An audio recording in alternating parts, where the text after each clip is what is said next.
मेरा नाम है मोहित और आपका स्वागत है हमारे यूट्यूब चैनल हिस्ट्री चैंपियन में। तो जैसा कि आप जानते हो, महाराजा गंगा सिंह यूनिवर्सिटी बीकानेर यूनिवर्सिटी का जो सेकंड सेमेस्टर का जो पेपर होने वाला है, मध्यकालीन काव्य, सगुण भक्ति काव्य एवं रीति काल, उससे संबंधित आपके सामने सारे के सारे इंपॉर्टेंट क्वेश्चन पूरा मॉडल पेपर लेके आऊँ। पिछले जितने पेपर दिए हैं सारे पेपर हमारे द्वारा जो दिए गए थे उसी से पेपर देखने को मिला है। साथ के साथ इसके सॉल्यूशन भी कराऊंगा। इसके सॉल्यूशन वाली पीडीएफ वो कहाँ पर मिलेगी? टेलीग्राम चैनल पर मिलेगी। अभी बता देता हूँ कहाँ पर देखने को मिलने आपको। इसके लिए क्या करना है, सबसे पहले जो डिस्क्रिप्शन में मैंने लिंक दे रखा है अपने टेलीग्राम चैनल का, उस टेलीग्राम चैनल को ज्वाइन कर लेना। जैसे टेलीग्राम चैनल को ज्वाइन करोगे, आपके सामने नीचे की तरफ आपको जो Hindi literature BA second semester के नाम से आपको पीडीएफ देखने को मिल जाएगी। डाउनलोड करके पढ़ लेना। देख सकते हो यहाँ पे जो ज्योग्राफी ऑफ राजस्थान की जो पीडीएफ डाल रखी है, इस प्रकार की पीडीएफ होगी।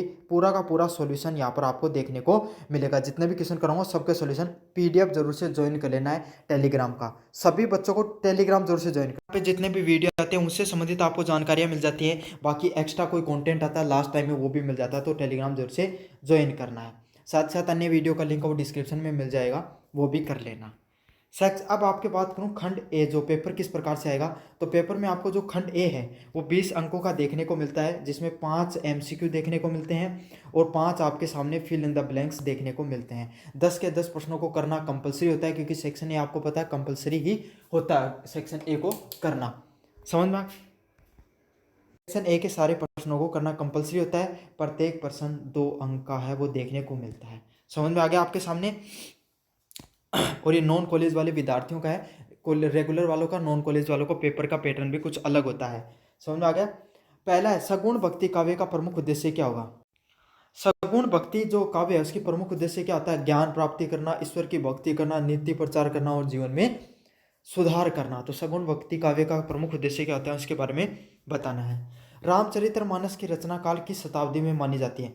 रामचरितमानस की जो रचना काल होती है उसकी शताब्दी मानी जाती है 14वीं शताब्दी में, 15वीं शताब्दी, 16वीं शताब्दी, 17वीं शताब्दी में। तो किस शताब्दी में रामचरितमानस है उसकी जो रचना काल को माना जाता है?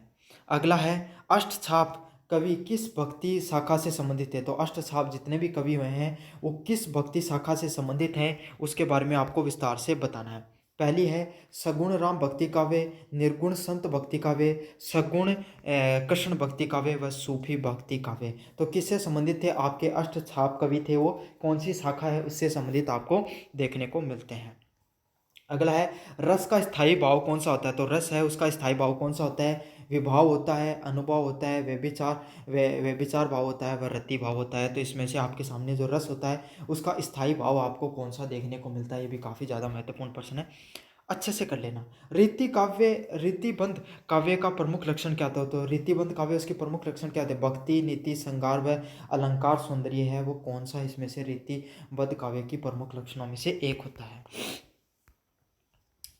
रिक्त स्थानों को भरिए। विनय पत्रिका की रचयिता कौन है? विनय पत्रिका किनके द्वारा रची गई है? रस खान का जन्म स्थान कौन सा माना जाता है? रीतिकाल के प्रवर्तक कवि कौन माने जाते हैं? तो रीतिकाल होता है उसके प्रवर्तक कवि कौन माने जाते हैं? और मीरा की भक्ति का स्वरूप कौन सी है? तो मीराबाई की जो भक्ति है उसका स्वरूप कौन सी भक्ति मानी जाती है, इसके बारे में आपको बताना है। काव्य का प्राण को क्या कहा जाता है? तो काव्य का जो प्राण होता है वो कौन से जो विधा होती है उसको काव्य के प्राण के रूप में माना जाता है। काफ़ी ज़्यादा मोस्ट इंपॉर्टेंट क्वेश्चन है, अच्छे से करके चले जाना है इनको। सेक्शन जो बी है, खंड बी है, उसमें से आपको जो लगभग जो प्रत्येक प्रश्न है, प्रत्येक यूनिट से 2 प्रश्न देखने को मिलेगा। प्रत्येक यूनिट जो आपकी होगी उसमें से 2 प्रश्नों को देखने को मिलेगा। दोनों प्रश्नों में से आपको एक प्रश्न करना होता है। प्रत्येक प्रश्न है उसको करना, मतलब प्रत्येक यूनिट के एक प्रश्न को चुनना जरूरी है आपके सामने। प्रत्येक प्रश्न के 200 शब्दों में सॉल्यूशन देना है और 200 शब्दों में आपको इनको सॉल्यूशन करना है। 200 प्रश्नों का अर्थ होता है कि आपको आगे पीछे का एक पेज और आगे पीछे का दूसरा पेज कंप्लीट रूप से भरना है। समझ में आ गया आपके सामने? काफ़ी इंपॉर्टेंट सेक्शन है, 55 अंक का यही देखने को मिलता है आपको। इकाई फर्स्ट की बात करें, सगुण व निर्गुण भक्ति का साम्य और विषम्य का विवेचन कीजिए। तो सगुण व निर्गुण भक्ति है उसमें साम्य व विषम्य का विवेचना कीजिए कि साम्य भक्ति काव्य कौन सी होती है और विषम्य भक्ति काव्य कौन सी होती है, इसके बारे में आपको सविस्तार टिप्पणी करनी है। सगुण भक्ति काव्य की पृष्ठभूमि में निहित धार्मिक सामाजिक और परिस्थिति को स्पष्ट कीजिए। तो जो सगुण भक्ति काव्य है उसमें पृष्ठभूमि में निहित आपके सामने धार्मिक सामाजिक और परिस्थितियों को क्या करना है? स्पष्ट करना है। ये भी काफ़ी ज़्यादा मोस्ट इंपॉर्टेंट टॉपिक आपके सामने। अगले वाले प्रश्न की बात करूं, काव्य के प्रयोजन तथा उसके गुण दोषों की विवेचना कीजिए। तो काव्य है उसके क्या प्रयोजन होते हैं और उसके क्या गुण दोष होते हैं, इसके बारे में आपको सविस्तार टिप्पणी करनी है। ये भी काफ़ी ज़्यादा मोस्ट इंपॉर्टेंट क्वेश्चन होने वाला है। अगला है, रस की परिभाषा देते हुए उसके अवयव को उदाहरण से ही समझाइए। तो रस क्या होता है, उसके जो परिभाषा देनी है और उसके अवयव को क्या करना है, उदाहरण आपको समझाना है। इसके ऊपर सविस्तार आपको टिप्पणी करनी है, भी काफ़ी मोस्ट इंपॉर्टेंट क्वेश्चन है।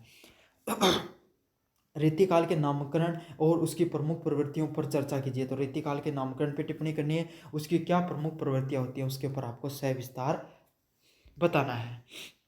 रीतिबद्ध, रीति सिद्ध व रीति मुक्त काव्य धाराओं को अंतर स्पष्ट कीजिए। तो रीति सिद्ध क्या होती है, रीतिबद्ध क्या होती है और रीति मुक्त काव्य धाराएं क्या होती है, उसके ऊपर आपको सविस्तार टिप्पणी करनी है, भी काफ़ी ज़्यादा मोस्ट इंपॉर्टेंट क्वेश्चन है। तुलसीदास की विनय पत्रिका में भक्ति की अभिव्यक्ति को विश्लेषण कीजिए। तो तुलसीदास की जो विनय पत्रिका है उसमें भक्ति की अभिव्यक्ति है उसका विश्लेषण करना है, ये भी काफ़ी ज़्यादा मोस्ट इंपॉर्टेंट क्वेश्चन है। अगला है, सूरदास के काव्य में वात्सल्य भाव की प्रमुख विशेषताओं के बारे में बात कीजिए। तो सूरदास को जो काव्य धारा है उसमें वात्सल्य जो भाव देखने को मिलता है उसकी प्रमुख विशेषताएं क्या होती है, उसके बारे में सविस्तार आपको टिप्पणी करनी है।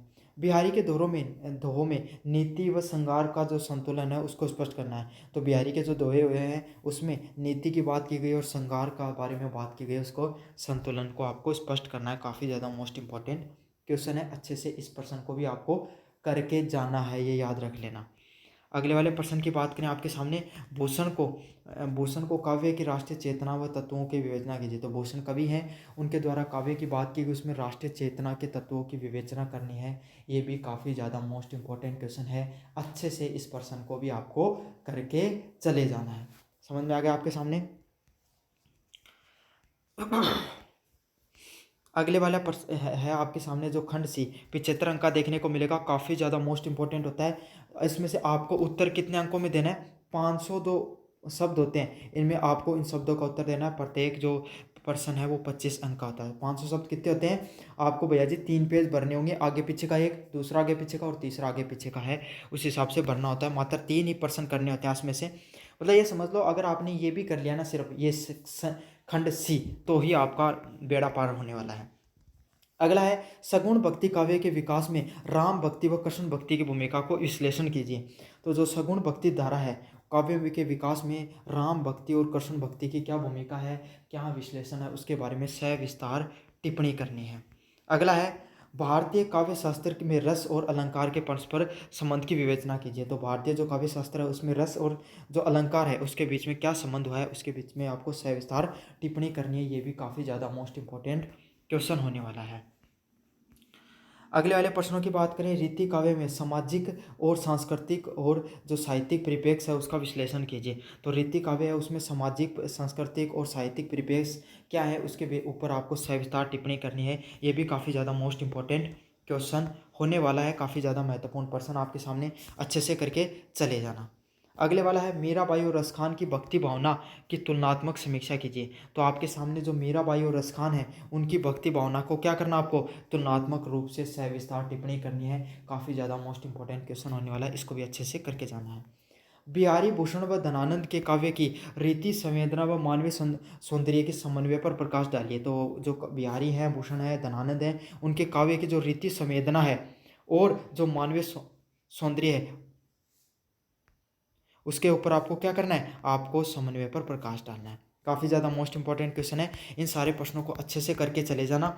जो मध्यकालीन काव्य, सगुण भक्ति काव्य व रीति काव्य से संबंधित प्रश्न है, मोस्ट इंपॉर्टेंट प्रश्न अच्छे से कर लेना। धन्यवाद।